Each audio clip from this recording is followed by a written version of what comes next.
Meus amigos, uma teoria que vem ganhando forças ultimamente é que o Vecna, também conhecido como número 1, vulgo Henry Creel, ele poderia na verdade ser o pai da Eleven, e as novas descobertas que os fãs levantaram tornam essa teoria ainda mais interessante. Isso porque a série nunca revelou oficialmente quem é o pai biológico da Eleven, né? O que pode ser a chave para entender por que ela é tão poderosa do que os outros jovens do projeto, né? Porque ao contrário das demais crianças, há quem acredite que Eleven tenha nascido de forma natural e não a partir de clonagem com base genética. Tudo bem que no livro Raízes do Mal, né, de Stranger Things, é revelado quem é o pai da Eleven, que nesse caso é o Andrew, só que a gente não sabe até que ponto isso é canônico, ou então se eles vão adaptar isso pra série também. Eles podem perfeitamente mudar, podem chegar e dizer que o pai da Eleven na série na verdade é outro, é o Vecna, sendo que durante o massacre no laboratório de Hawkins, né, o Henry, número 1, foi o único que poupou a Eleven, e quando a Eleven veio ao mundo, o Henry tinha 24 anos, o que torna perfeitamente viável essa possibilidade, né? E não só isso, cara, temos novas informações e descrições de imagens da nova série de Stranger Things, né, que é o Tales From, e a gente vai comentar sobre tudo isso no vídeo de hoje. Simbora!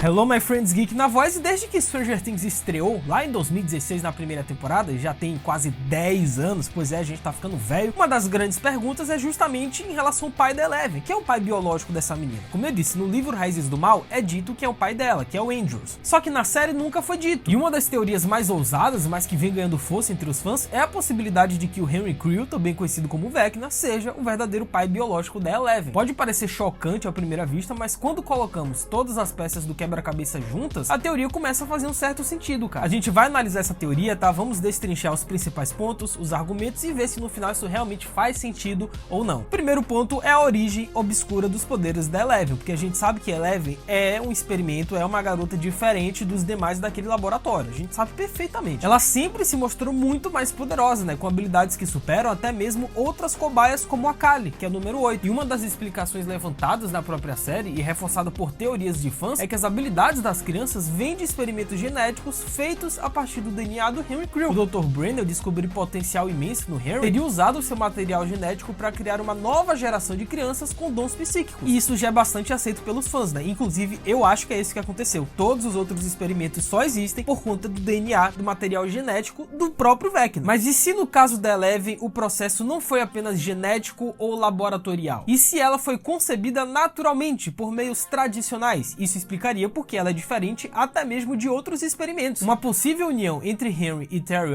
Ives, que é a mãe da Eleven, poderia ter dado origem à menina, né, com poderes tão fortes, justamente por ela ser filha direta do número 1. Sendo que essa diferença entre a Eleven e os outros experimentos do laboratório é outro ponto muito forte nessa teoria, cara. Porque enquanto as outras crianças do laboratório parecem derivar diretamente de manipulações genéticas, clonagem ou experiências laboratoriais, a Eleven foi gerada no útero de uma mulher comum, que é a Terry Ives. Ela participou de testes do projeto MK Ultra enquanto estava grávida, o que já é estranho por si só, né? Mas nunca ficou claro se ela engravidou antes, durante ou depois dos testes. E mais, né? Nunca foi dito de forma direta, pelo menos na série, quem é o pai dessa garota. Novamente repito, no livro Raízes do Mal é dito que é o Andrews, e ele foi até pro Vietnã depois, né? O Brenner deu um sumiço no Andrews, mas a gente não sabe até que ponto isso é canônico e eles vão adaptar isso pra série. Eles podem mudar perfeitamente. E essa omissão proposital levanta suspeitas, né? Cara, por que uma série tão cuidadosa com os detalhes deixaria esse aspecto tão importante da personagem aberta? A resposta pode ser justamente porque o pai dela é alguém que mudaria completamente a percepção do público sobre a narrativa, alguém como Henry Creel, sendo que as falas enigmáticas do Vecna nessa quarta temporada levantam suspeitas também. Durante o embate que ele teve contra Eleven no finalzinho da quarta temporada, tem umas subtramas, uns subtextos ali que vale a pena analisar. Afinal, o Henry, já transformado em Vecna, demonstra uma espécie de orgulho e carinho distorcido pela Eleven. Ele a poupa durante o massacre no laboratório, enquanto aniquila friamente todas as outras crianças e funcionários. Isso por si só já é estranho, né? E mais tarde ele diz a Eleven que está feliz por ela ter nascido e menciona a mãe dela. Esse tipo de fala não é jogado ao acaso em uma série como Stranger Things, cara. É como se o Henry tivesse uma conexão emocional acima do que a gente imagina em relação a Eleven. Ou seja, parece ser algo mais profundo do que empatia ou então qualquer tipo de respeito pela força e as habilidades da Eleven. Seria essa confissão silenciosa de que o Henry Creel na verdade é o pai da Eleven? Essa daí pode ser um dos grandes plot twists, né? Sendo que a cronologia torna essa teoria possível, né? Porque quando o Henry Creel surgiu na série, ele tinha 24 anos, que é uma idade muito aceitável para ele ser o pai biológico da Eleven, cara. Terry Ives, por outro lado, também era uma jovem universitária na época em que engravidou, ou seja, nada de cronologia impede que os dois tenham algum tipo de relacionamento antes do Henry ser internado e se transformar no que viria a ser o Vecna, né? Sendo que tem implicações narrativas muito grandes caso essa teoria se concretize, né? Porque se de fato Eleven for fruto do Vecna, do DNA direto dele, né, de uma relação que ele teve com a Terry Ives, isso muda tudo, né? A origem do poder dela não seria mais apenas fruto de experimentos científicos, mas de um legado genético direto de um dos seres mais poderosos e perigosos do universo da série, cara. Sendo que isso reforçaria essa dicotomia entre luz e sombra. O Henry, corrompido pela dimensão X, representa o poder sombrio, maligno e destrutivo. A Eleven, por outro lado, mesmo com a mesma origem, representa o oposto, a esperança, empatia e sacrifício. É como se ela fosse a luz nascida na escuridão, como se ela fosse a única esperança de uma possível redenção pro próprio Vecna, pro Henry Creel. Eu não acho que o Vecna vai ter uma redenção, tá, gente? Longe disso, é quase impossível. Só que essa dualidade luz e sombra pode ser o tema central dessa última temporada, ou então o tema do grande plot twist. Cara, se o Vecna for o pai da Eleven, se isso realmente se provar, vai ser o grande plot da série, não tem como. E algo interessante também é a voadora no like aí embaixo, cara. Aproveita que temos muito do que comentar de Stranger Things e essa teoria, além das novidades da nova série. Deixa o like, se inscreve no canal, ativa o sininho, segue o Geek no Insta, tá? @LucasInoGeek, a gente vai trocar essa ideia sobre Stranger Things e diversas outras séries, então faz tudo isso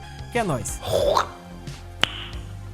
Sendo que a ausência da negação pode ser uma pista narrativa para essa última temporada, para essa teoria fazer sentido. Porque em narrativa, quando uma informação ela é relevante, só que ela não é revelada, ela não é exposta diretamente, é porque pode ter implicações, né? O famoso plot twist, eles podem estar guardando isso daí pro final. A série nunca negou que Henry pudesse ser o pai da Eleven, só evitou tocar nesse ponto, né? Isso é no mínimo suspeito, cara. Além disso, o próprio Dr. Brenner sempre tratou Eleven de maneira um pouco diferente dos outros. Não apenas como uma cobaia, mas como um misto de afeto e obsessão. E isso pode vir do fato de que ela seria o maior sucesso de seus experimentos, ou talvez porque ela seria o filho do seu projeto mais ambicioso, que é o número 1, o Henry Creel. Sendo que o silêncio da mãe da Eleven, enquanto ela tinha ainda um pouco de juízo, né, de consciência, também é um ponto interessante nessa teoria. Tudo bem que a Terry Ives ela foi severamente afetada pelos experimentos brutais que o Brenner aplicou nela juntamente com todos os outros do laboratório. Isso afetou ela psicologicamente a ponto dela ficar naquele estado que a gente viu. Só que quando ela tinha ainda um pouco de lucidez, ela sequer tocou nesse assunto de quem seria o pai da Eleven. Isso poderia ser apenas um trauma, ou talvez ela saiba que a verdade era tão absurda que ninguém iria acreditar. Imaginar que o pai de sua filha era um jovem com habilidades psíquicas, capturado por um programa secreto e transformado em um monstro, não é o tipo de coisa que se compartilha facilmente, né, cá entre nós. E aí é o que eu venho comentando com vocês ao longo desse vídeo. E se eles estiverem esperando, eles estiverem guardando esse plot pra revelar no final da série? Com a última temporada de ST a caminho, faz sentido que os criadores estejam guardando as revelações mais bombásticas pro clímax, né? Descobrir que Eleven é filha do Vecna seria uma dessas viradas de mesa que explodiriam a cabeça dos fãs, né? Reconfigurando a jornada da personagem e dando um novo peso ao conflito final. E essa revelação também justificaria o papel central da Eleven na batalha contra o Vecna, né? Não apenas por ser poderosa, mas porque o destino dos dois está entrelaçado desde o início. Eles não são apenas antagonistas, é como se fosse pai e filha, uma batalha entre luz e sombra. A dicotomia que tem essa teoria é muito interessante, velho. E cara, ainda que não haja uma confirmação oficial, a teoria de que o Henry Creel é o pai biológico da Eleven se sustenta em diversos detalhes canônicos, né? Pistas narrativas e lacunas deixadas intencionalmente pela série. A série oferece uma explicação plausível para a origem excepcional dos poderes da Eleven, ao mesmo tempo que conecta sua história de forma mais profunda ao vilão principal. Cara, se isso for verdade, Stranger Things vai entregar uma das grandes revelações que a gente já viu em séries de TV de todos os tempos. Assim, eu não tenho dúvidas disso. Já imaginou se tudo isso que eles mostrarem lá no final, se realmente o Vecna for o pai da Eleven, ter sido construído desde a primeira temporada, desde 2016, para culminar agora 10 anos de construção narrativa de uma série, seria um dos grandes plot twists, cara, não tem como. Até lá, tudo que podemos fazer é teorizar, né, e esperar pelo confronto final entre Eleven e Vecna, não apenas como inimigos, mas talvez como pai e filha, velho. Mas e aí, o que vocês acham a respeito dessa teoria? Acreditam? Não acreditam? Tem pontos a acrescentar? Comenta embaixo, porque não para por aí não, tá? Simplesmente o Collider revelou novas informações, né, novas imagens e detalhes da nova série de Stranger Things, a série animada. A revelação aconteceu durante durante o prestigiado Festival Internacional de Animação de Annecy, que é um dos maiores eventos do mundo dedicado à arte da animação, né? E para aumentar o hype ainda mais do público, né, quem esteve presente teve acesso a essas imagens, né, visualizou e percebeu alguns detalhes interessantes. O primeiro que é a nova personagem, que é Nick Barber, e junto com ela vimos várias figuras bem conhecidas do público, como o Mike Wheeler, o Will, a Eleven, o Dustin, Lucas, Max e o Gene Hopper, ou seja, um verdadeiro presente para os fãs da série original. Por enquanto, não está certo ainda, né, se os atores originais da série Stranger Things vão emprestar suas vozes para esses personagens na parte da dublagem. Eu acho que vão, né? É o mais lógico a se fazer, pelo menos. Seria estranho você ter a voz do Mike sendo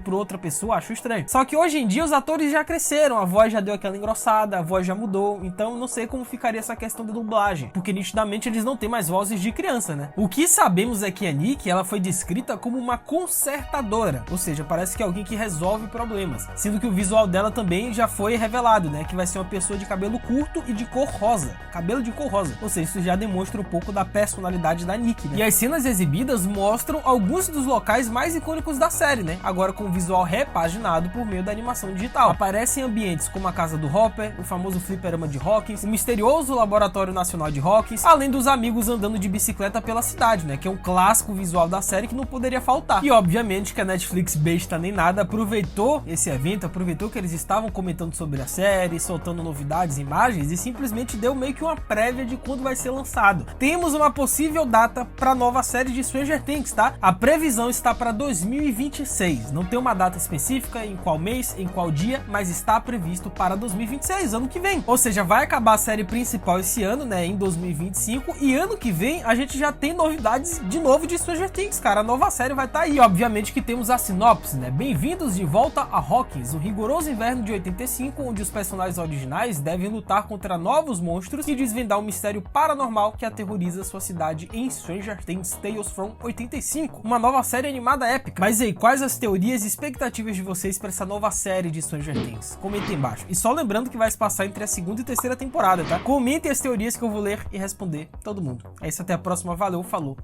e fui!